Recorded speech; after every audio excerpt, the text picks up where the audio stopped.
നാനോട്ടോ bubble ഉണ്ടാക്കാനായിട്ടാട്ടോ നമുക്ക് തുടങ്ങാം.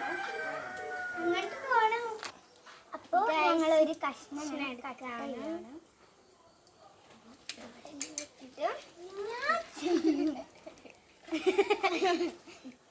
നമ്മൾ ഇതിത്തെ ഒരു ഇതുണ്ട്, അതിൻ്റെ ബാക്കിലൊരു ഇതുണ്ടാവും, പ്ലാസ്റ്റിക് പേപ്പർ.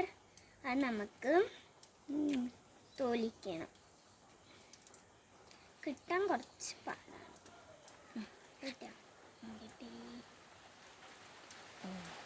മഴ വരുന്നുണ്ട് കേട്ടോ. ഇതാണെങ്കിൽ അതാ നമ്മുടെ പ്ലാസ്റ്റിക് കവർ ഇതാക്കും. പിന്നെ നമ്മൾ ഇത് ഇത് ഡബിൾ സൈഡ് ടാപ്പുമായിരിക്കും, രണ്ട് സൈഡും നല്ല വെക്കും. നമുക്ക് പൈപ്പിൽ നിന്ന് ഇങ്ങനെ വെക്കാം.